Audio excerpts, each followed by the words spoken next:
Welcome to the Nerd Review. This is the show where we talk about movies, TV shows, video games, books, and comic books. Today you're listening to episode 14, and we're talking about the amazing movie, one of my favorite childhood movies, my nerd favorite, Small Soldiers from 1998.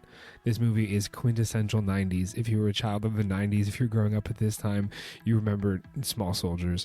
This movie had great advertisement. There was a great action figure merchandise, which, I mean, it was obvious they had to do that. The movie's about action figures coming to life. If you're uninitiated to Small Soldiers, you need to turn off this podcast. You need to watch Small Soldiers, come back and sit down. And of course, that's a joke. Don't turn off the podcast. Watch it afterwards, or watch it in advance. Life's all about scheduling. So let's jump into Small Soldiers. The movie is directed by Joe Dante, who is one of my favorite directors. He's directed Gremlins 1 and 2 prior to directing Small Soldiers, and would go on to direct Looney Tunes Back in Action, starring Brendan Fraser early in the 2000s. And that's one of my favorite movies. One of my favorite concepts in film is taking the characters from animation and establishing them as real-world characters. They did this recently in the Disney Plus Chip and Dale reboot, the Rescue Rangers reboot, where these animated characters are actually real existing people, if you will, and they work for these production companies instead of being just the creation of these companies. I really enjoy that concept, and it's nice to see that this director has filmed multiple of my favorite movies, my childhood favorite movies, and to this day, some of my favorite movies. I really love Looney Tunes Back in Action. And, to get back on track already, we're taking a little bit of a tangent. Small Soldiers. So Small Soldiers has not just an amazing director at the helm, but an amazing cast through and through. So it's starring Gregory Smith, who would go on to star in Rookie Blue. Again, another one of my favorites. It's nice to see all these characters have gone on, and starred in so many different... not characters, the actors. the character that he plays in the movie, Alan, he didn't have a sequel, so he doesn't go on anywhere else, but Gregory Smith is a great actor, Canadian actor. There's multiple Canadian actors in this movie, actually. Gregory Smith, he would go on to be in Rookie Blue, which was a great series that aired, I think, 5 or 6 seasons on Global, and so that was great series, great actor.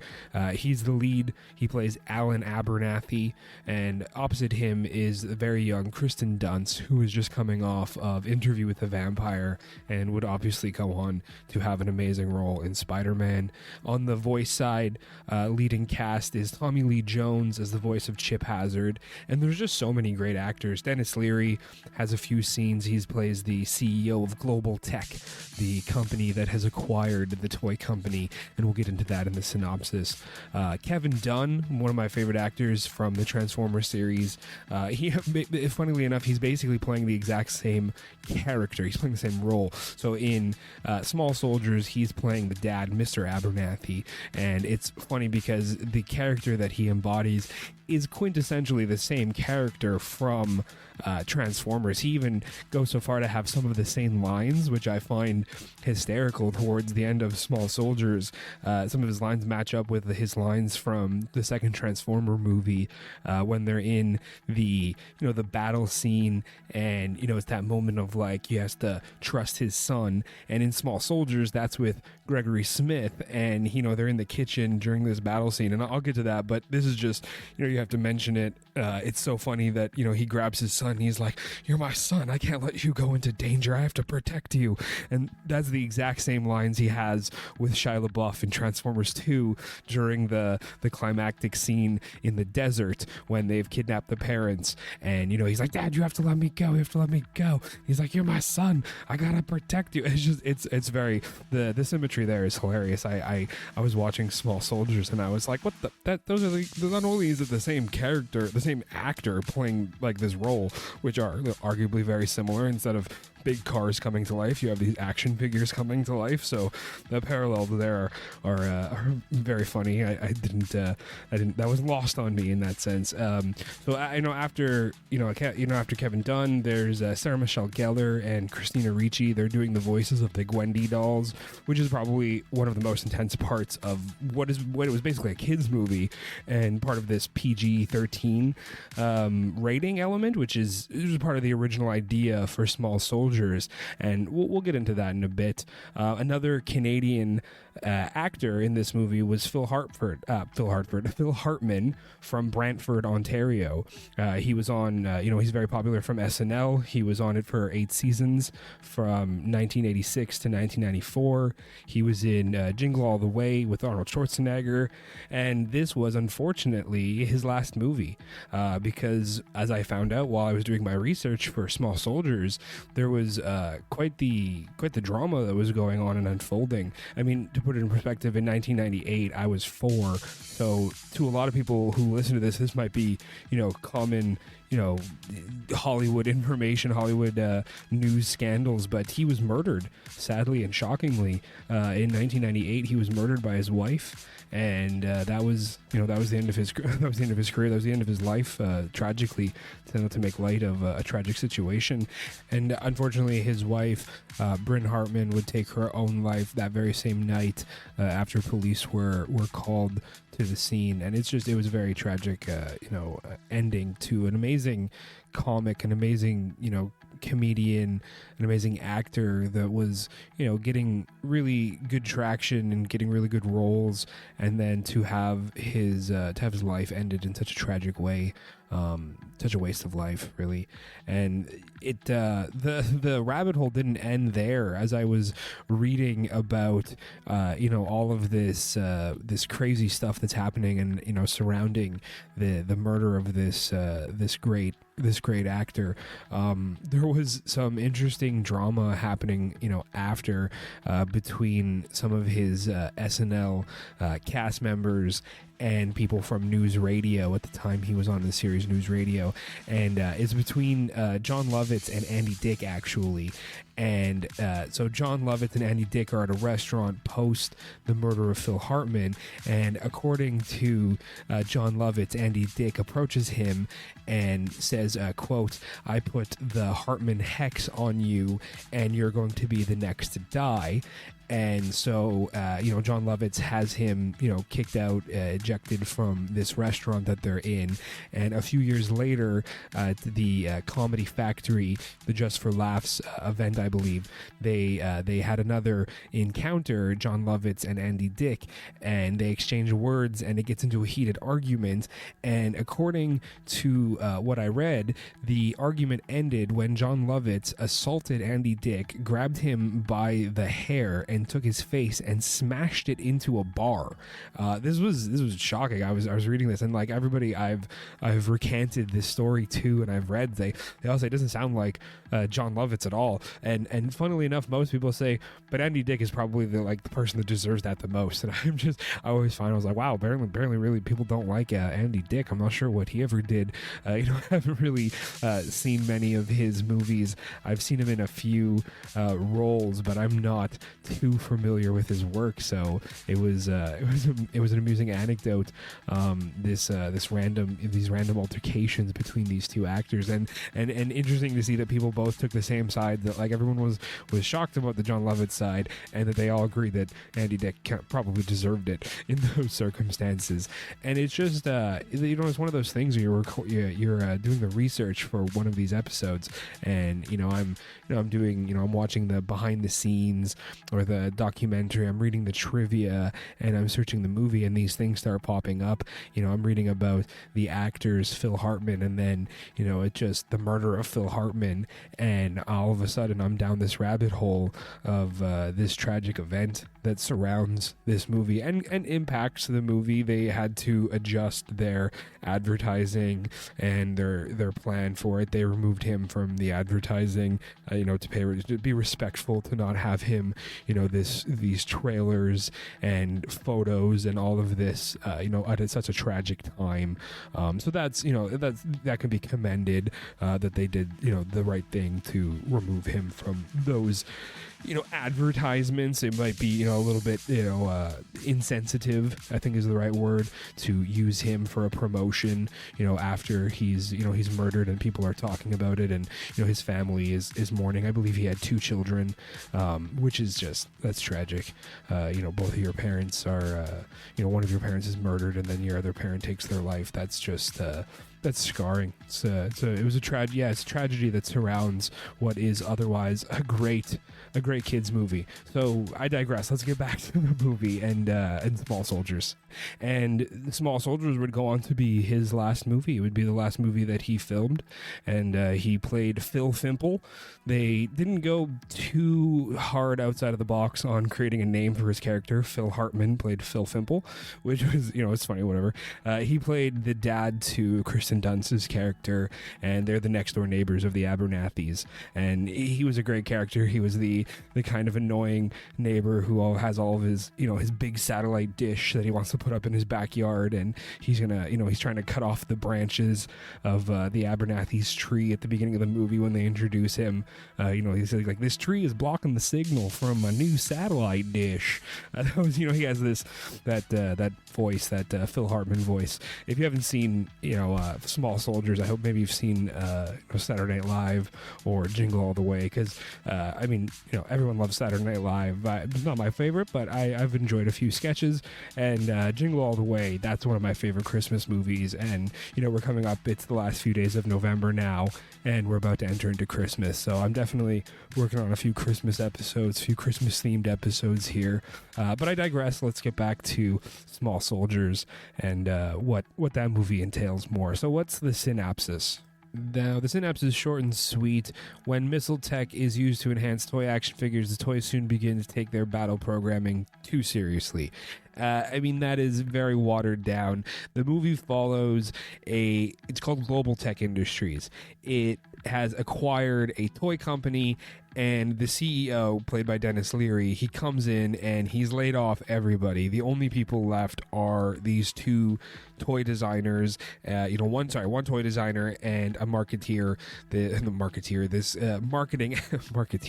marketing expert who were responsible for the last successful toy launch. And Dennis Leary comes in and he tells them that he wants toys that actually do what they do in the commercial. That's the quote. And he wants batteries that never run out. They have a mind of their own, and they talk back. He's tired of seeing, these commercials that they advertise these action figures, these dramatization of action figures, and then kids are always going to be disappointed when they just get plastic action figures. So he sets this goal to this high bar of, he wants them to produce action figures that play back, that talk back. That was the catch line.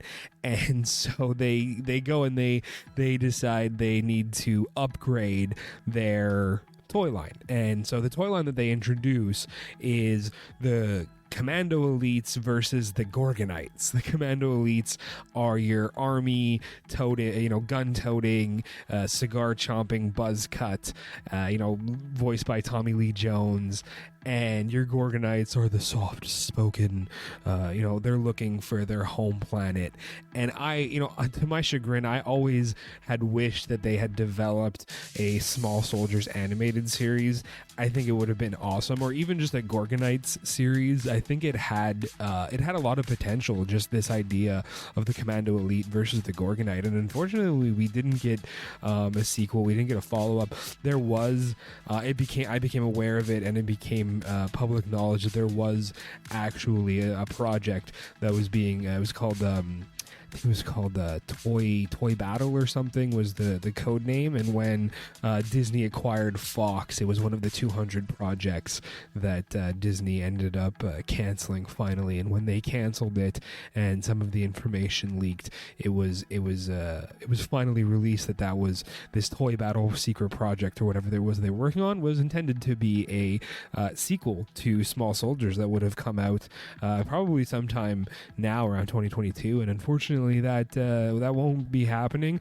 Maybe the script is still floating around there in Hollywood, and if anybody up there in Hollywood that high up has found my podcast, maybe they're listening and hey Disney, make Small Soldiers 2 or develop it into an animated series. And if this happens, please mark down the time and date that I mentioned this. This is it's November of 2022, and I predicted it. They always say The Simpsons predicted it, but maybe I'll predict something, and we'll get the Small Soldiers ball rolling again if we talk about it loudly enough.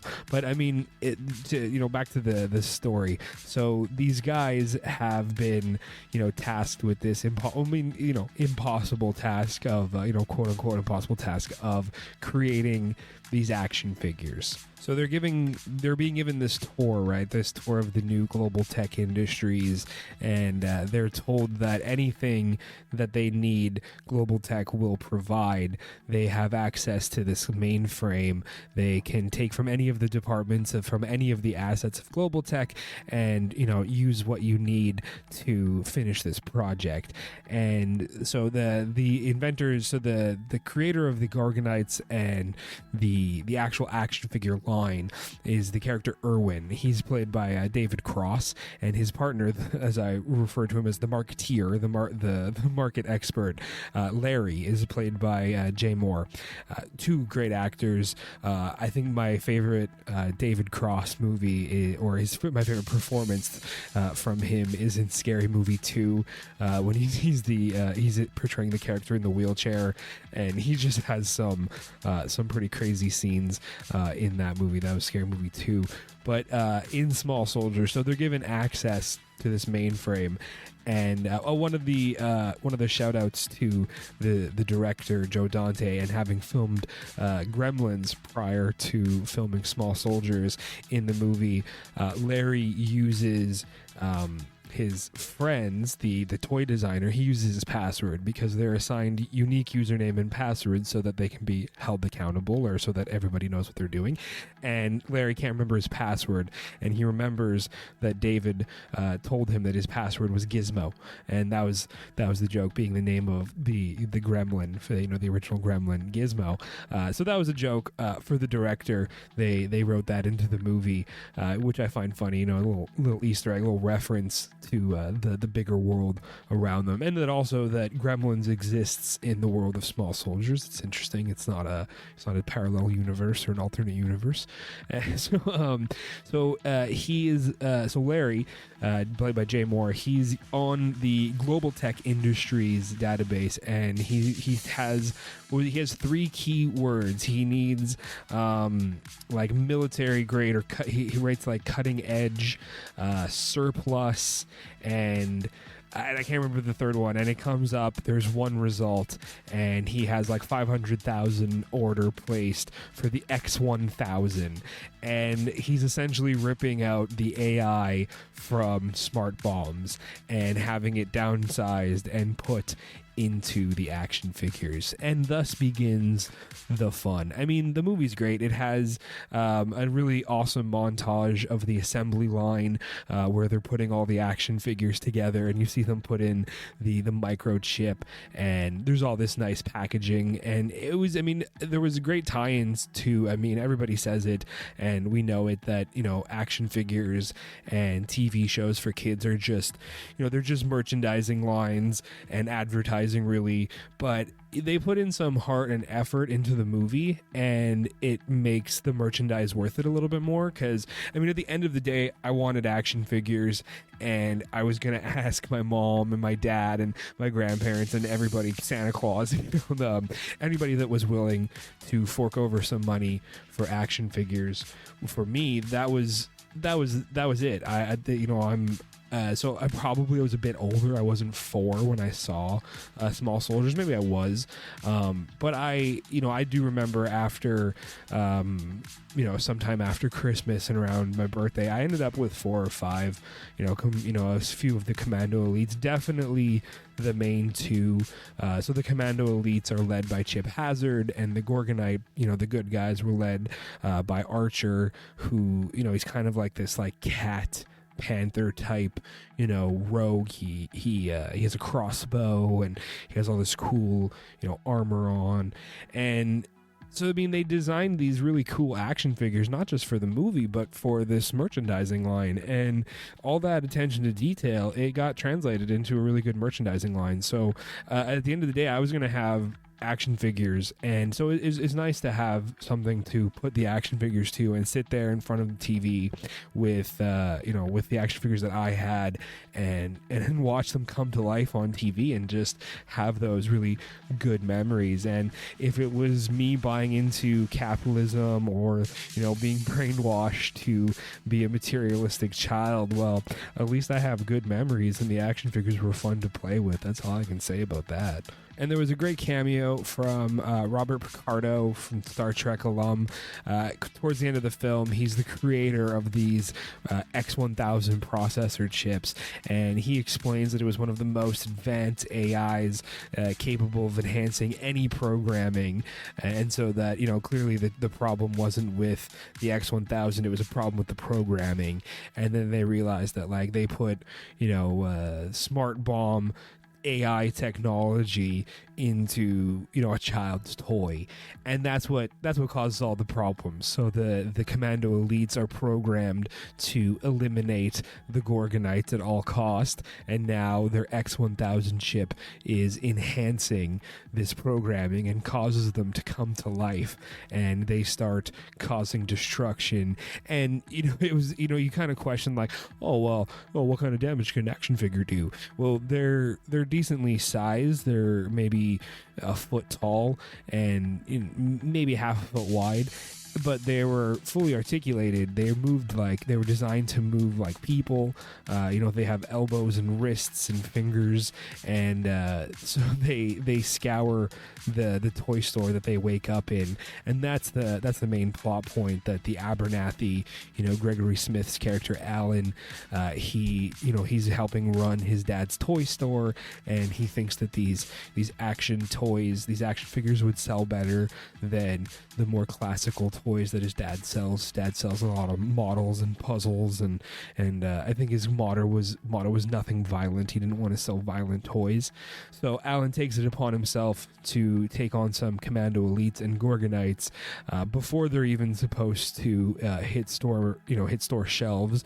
So thankfully they that, and right there, that could have been the sequel. All of this happens technically before the toys are actually sold, so the sequel could have been something to that effect, but we'll never know. Alas, we'll never know. So Alan has the toys, and as soon as he speaks, they have like action phrases, kind of like a lot of real action figures, which was very well done. It's part of the behind the scenes, the documentary that I watched, part of my research, and it's a great little documentary on YouTube. It's about 20 minutes long. The production company and Stan Winston, the lead animatronics and special effects gentleman and his company, they worked with Hasbro to better understand how action figures work, and they translated that into their designs. And so they're very, very effective action figures and props that were designed, and I'll get into that more in a minute.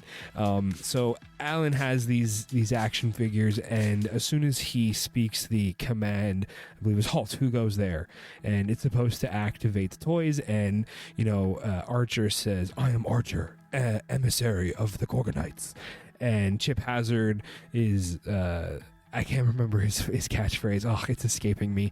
I have it in my pages of notes, but I'll have to pull that up. I'll get back to that in a moment. I'll put a thumbtack on that one. And so they say these action phrases, and it brings them to life. So he brings Archer to life, and by bringing Archer to life and Archer speaking his catchphrase and mentioning Gorgonites, this unfortunately activates Chip Hazard, who I mentioned, voiced by Tommy Lee Jones. He does an amazing job. They give him a bunch of hilarious tongue-in-cheek lines like, I love the smell of polyurethane in the morning, or stuff like that. And he's doing his address to his soldiers in front of an American flag, but the American flag is a puzzle. It's a puzzle of the American flag, and it's just he has American music playing in the background, but it's coming from like another child's toy that they've turned on, and it's just playing like that that trumpet address the nation music. And it was just, there's a lot of well thought out not tropes, but jokes, like stage jokes like that probably not aimed at the kids watching it. If it's a kids movie, there are definitely jokes that are going over your heads, and concepts that were thought of for the movie as a whole. And for it's always nice to, if you're an adult and you're taking your kid to a movie, it's always nice to have something to enjoy, something to laugh and be like, oh, I get that joke, and the kids are just laughing because the Chip Hazard is fun to look at, and he's doing all of these real people things. They're not really getting the in between the lines innuendo joke reference to a more adult movie, which is something that I was starting to mention at the top of the episode.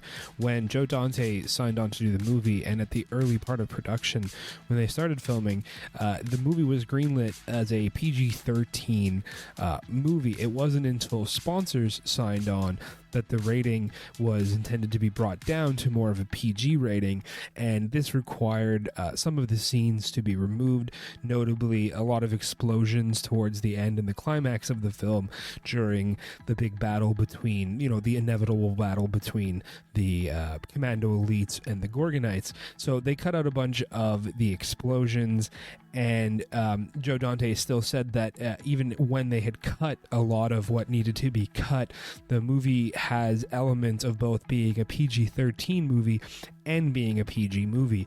And in my opinion, that is no more evident than the Gwendy Dolls scene. So the Gwendy Dolls are basically the Barbies of the small soldier world. They didn't want to say Barbies. They didn't want to have to pay royalties, so they came up with Gwendy Dolls. And it's Kristen Dunst's character that is collecting these Gwendy Dolls, and she has a whole room full of them. And the Commando Elite come in, and they're like, it's time to get some recruits.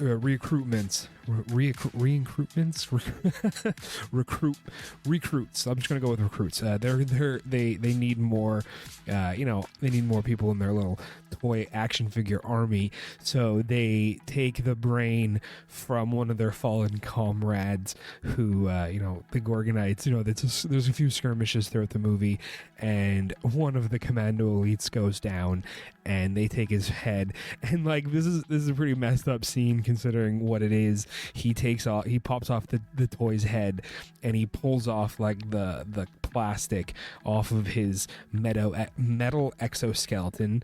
And even one of the other Commando Elites, the little action figure guy, is like, oh, I think I'm gonna be sick, and he pulls off his plastic face, and he pops open his head, and he pulls out the little processor chip, and they use all this other setup. It was very well done, well created props in this part, and they set up this like very Frankenstein-esque room where they're passing electricity through the X1000 processor chip to bring life to the Gwendy Dolls. And the layering of this, and the way that the production value that they put into it, the music in the soundtrack that's playing is actually from The Bride of Frankenstein. They did such a good job on that, and so they bring all these Gwendy Dolls to life, and they're freaking grotesque, man. Some of their faces are melted, and they have like sharpened nail files attached to their arms, and it's a nightmare scene. Hands down, that's the most PG-13 element of the movie. movie that made it into the final cut. And if you were a kid watching that movie in the 90s, like, that was going to be intense. You're going to be covering your eyes. You're going to be you're going to be more than a little scared at that scene, in my opinion. I can look back on that and just be like, oh yeah, that was, you go from PG-13 and you try to lower the rating, and then all of a sudden you're scaring the crap out of children at the end of the movie. That could be that could be some future therapy bills, but it was all in good jest. And honestly, it's a great part of the movie. It leads in to the climax.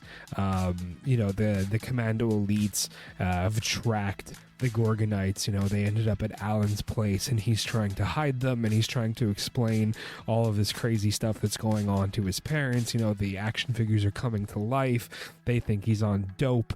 They think he's doing drugs. And then finally, the action figures start talking, and more of them appear, and they try to take hostages.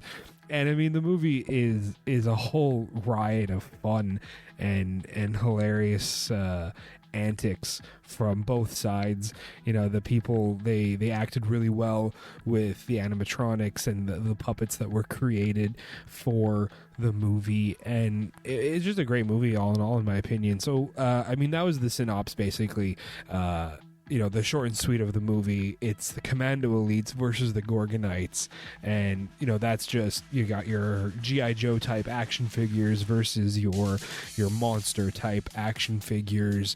You got one with a big eye, and one called Insaniac that just like spins around like a tornado, and you got Archer, and you got this big boulder guy that just has like a one rock fist. Your standard good guys versus bad guys. The Gorgonites just want to find a refuge, and the army has just been tasked with destroying that which we don't know. That that age old story, which some of the critics said made it rote, made it unoriginal, the story, but it's a kids movie, and I thought it was pretty original. I liked the idea.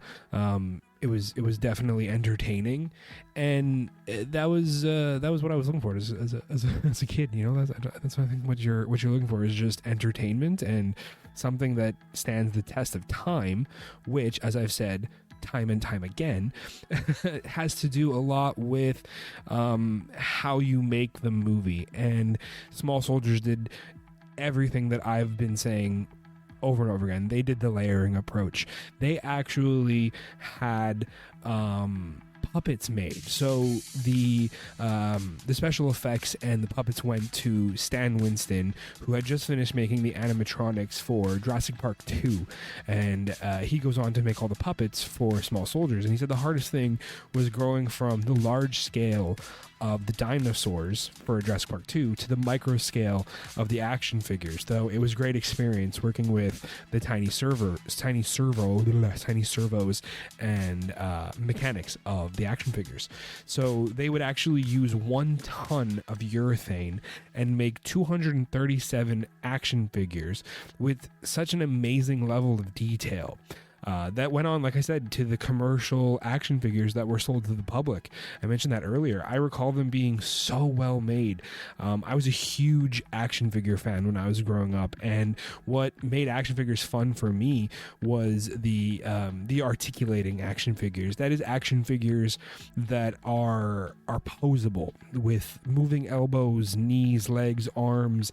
I mean, the best examples that I can think of are G.I. Joes. In the action figure world, it's called points of articulation, and the Small Soldiers the action figures are they're designed to move like real people. So this really made them feel real in the final product, and you could move their arms up, and you could, they had ball joints for the hips and for the shoulders, which made just made them very posable, and that it made them that much more enjoyable to have and play. I'm losing my train of thought here.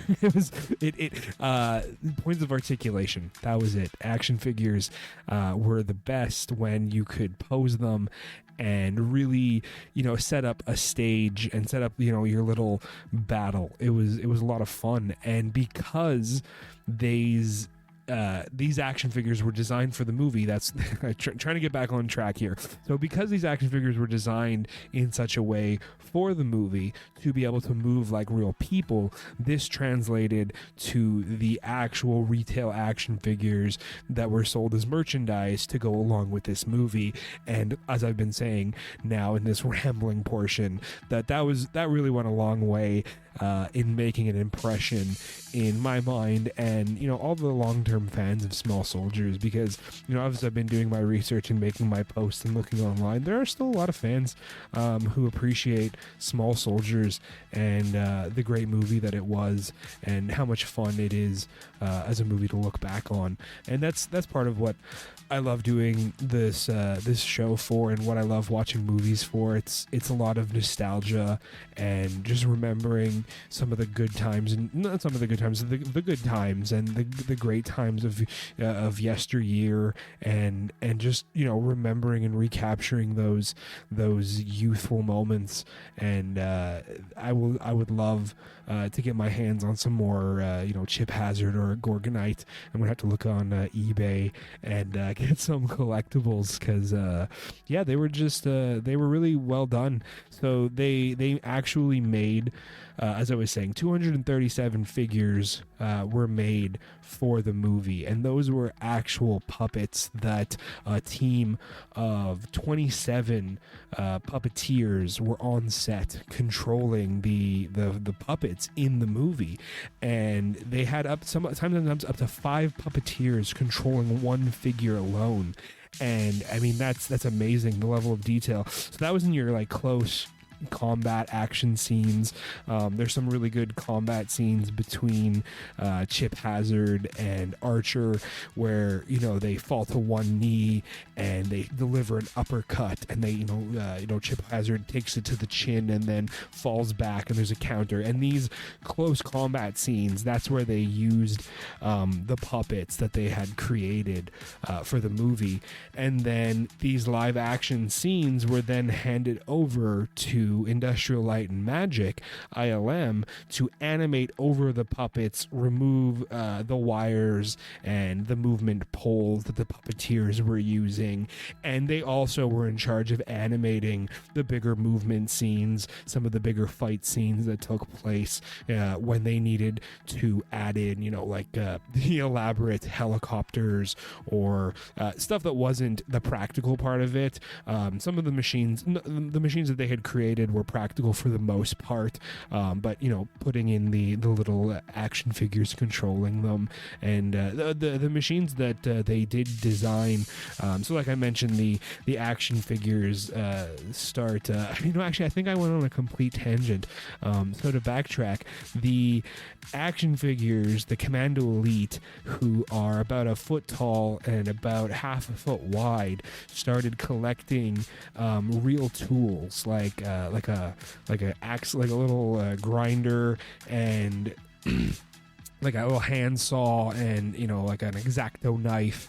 And they started building modified a nail gun, attached it to the front of a riding lawnmower. They built some sort of like helicopter contraption.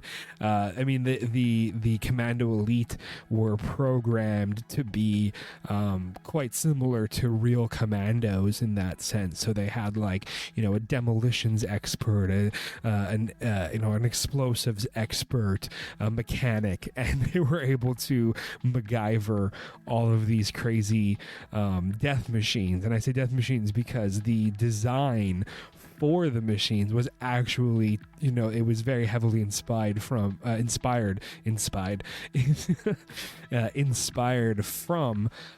Race.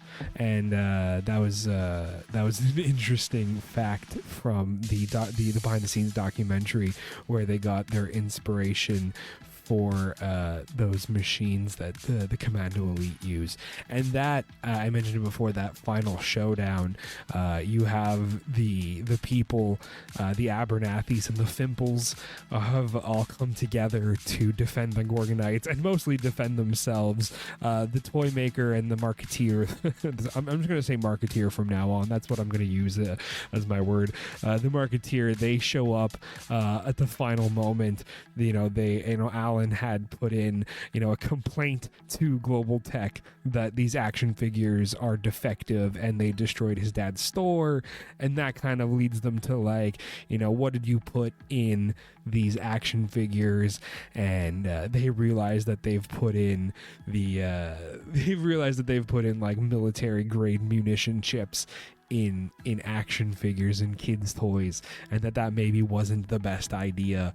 And it was, I mentioned earlier that there was that cameo from Robert Picardo, that Star Trek alum, and he gives this monologue about having designed something that was beautiful, and then the government didn't want it simply because it would be too costly to provide EMP shielding because the chips were vulnerable to EMP. So he provides these two characters, David Cross and Jay Moore's characters, the toy designer and the marketeer. Like I said, that's my word now. He gives them that little crucial piece of information that if you want to destroy them, you're going to need to use an EMP. So he goes, they go to the Abernathy house looking for Alan to substantiate these claims. And it's probably one of the funniest scenes of the movie. The marketing guy, who's all worried about liability, he walks up and he kind of accuses Alan of having taken these toys. How'd you get your hands on these toys before they're available at market? And kind of threatens him with legal ramifications. Any damages incurred with the using the product in an untrustworthy manner. And it's Kevin Dunn, his dad, just without even saying anything, just steps up and just punches him right in the mouth, bam. And it's one of those scenes where you're oh yeah, the lawyer guy is being he's kind of being a douche and just gets popped in the mouth. And it was an enjoyable scene. I always found it funny, dad protecting his son, you don't talk to my son that way. That was a great scene. Like I said before, Kevin Dunn plays an amazing protective parent. He goes on, it's like I said before too, just if I repeat myself a little bit here, retread, it's nice seeing some of these actors who would go on to be have really big roles in some of my favorite movies or TV shows. So Gregory Smith will go on to Rookie Blue. Kristen Dunst goes on to the Spider-Man series. Kevin Dunn, he's in the first 3 Transformer movies. Probably one of the only good things about Transformers 3 was the parents. A lot of people didn't like the parents in Transformers, but I really like the Transformer parents. They were funny. That was a good part of the movie. And it ends in this big battle. They all accumulate. They all end up at the Dunns. The Dunns. It's Kevin Dunn. The Abernathy. His character is Mr. Abernathy. They end up at the Abernathy's house, and they're basically being besieged. There's a chase scene where Alan and Kristen Dunst, they try to escape, and she has a moped, and they're careening around the city while they're being chased by Chip Hazard. And they think that they've lost him, that they go off a big jump, and this big machine, this death racer machine that they've put together, this contraption that they've managed to put together, it crashes and it explodes, and they all go into pieces, and they think it's done. And you see Chip Hazard float down the river, and his face is all messed up, and he has just one red eye, which looks so much like Terminator. It was a really nice reference, a little Easter egg there, a little reference to Terminator. and he kind of floats down a river, and when he gets up, he's unfortunately right in front of a Global Tech distribution warehouse, which has a giant chip hazard on the top, and so he goes in and gets recruitments. I'm becoming mushmouth. I'm losing my my vocabulary this evening. So he gets his recruitment and he comes back, and now they're being besieged. That's the climax of the movie, is this great fight scene, and that's when they do the psychological warfare. And probably one of the things that people really remember from this movie is the ending when they turn it on. It was I can't remember the name of it, but it's tell me what you want, what you really want. And then they play I think they play on Barbie Girl, but no, it's just that one song. And like the mom, Mrs. Fimple, she's like, I love this song. And then they just get whammied. They start firing, flaming tennis balls, and they're using, a modified nail gun, or they're throwing, it's all kitchen stuff and like whatever they could find in these people's sheds. So at one point, they're using like an airsoft gun to fire corn on the cob holders, which, I mean, that would suck. The guy gets like 4 or 5 corn on the cob holders like shot into his thigh. Those things are quite long. That would hurt quite a bit to get shot by that, especially by a freaking little action figure. And so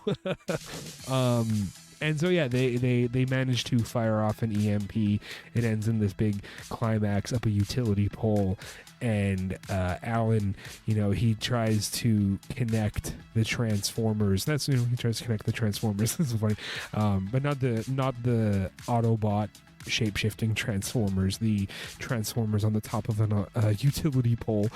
And he tries to use a wrench, but it gets stabbed out of his hand by a really tiny little knife, and it was what Chip Hazard is holding, which could basically be equivalent of like if you took an X-Acto blade and you cracked it off at one of those little line intervals. If you took that and put a hilt on it, that would be the equivalent of Chip Hazard's dagger.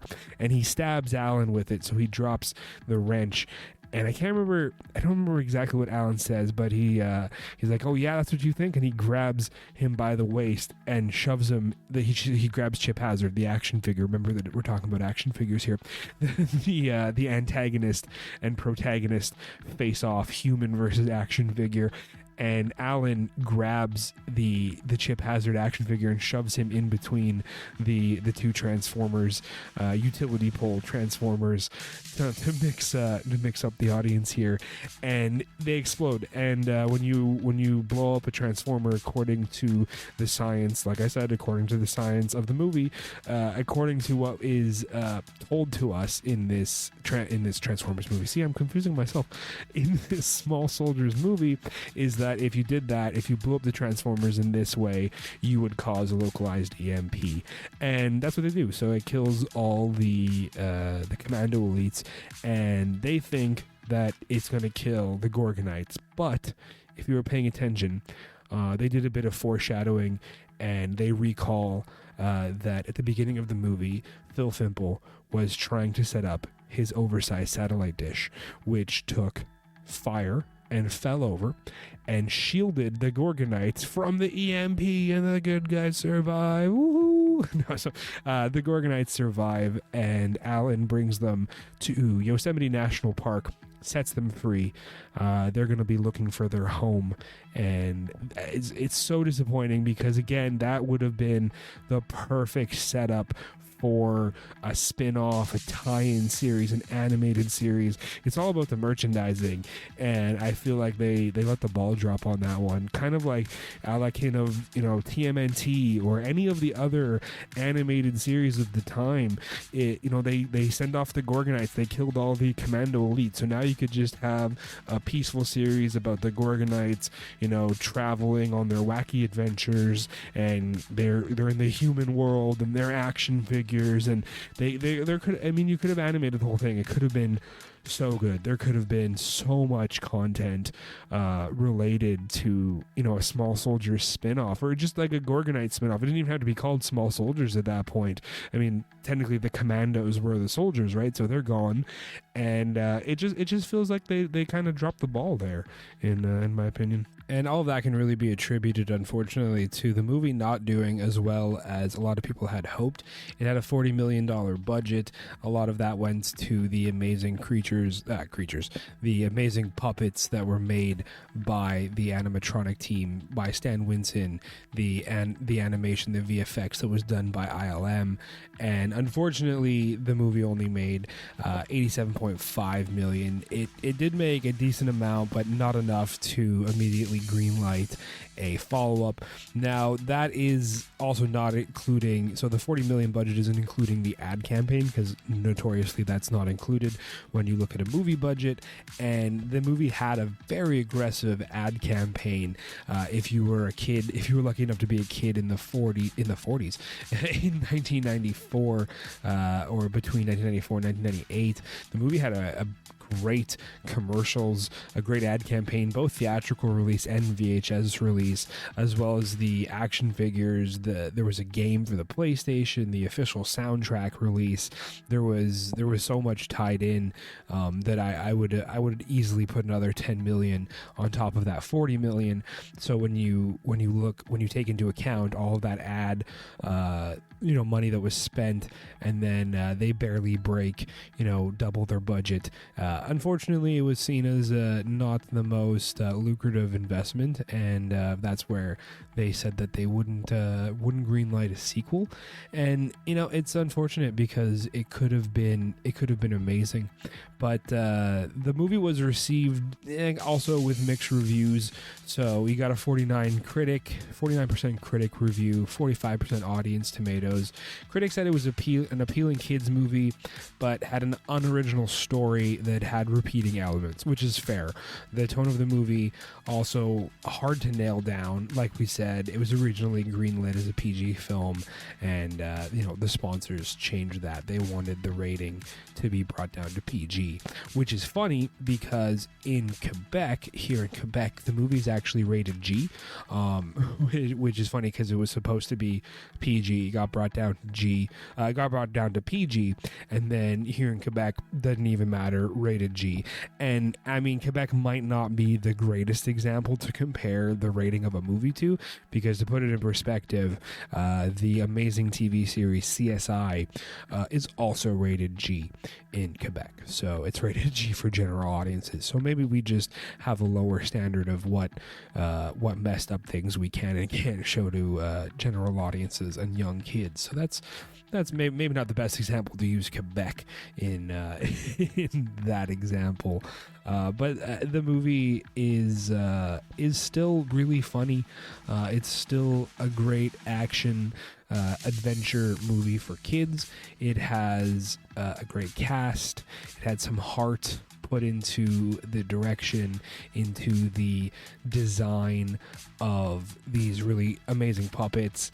And if we get more, that would be great one day. It would be nice to see a Small Soldiers follow-up. If we don't get more, then this will go on as a classic of the 90s, and it will be forever remembered as a really great action movie for kids. And that'll be this episode for today. That'll be Small Soldiers, the nerd review of Small Soldiers. So I hope you enjoyed today's episode. Again, I am running out of steam here. I hope you enjoyed today's episode. I hope you enjoyed Small Soldiers. If you've seen it, if you're a fan of it, drop me a line. If you haven't seen it, go check it out, and maybe come back and leave a review. Let me know what you think of the Small Soldiers, and that'll be the end of today's episode.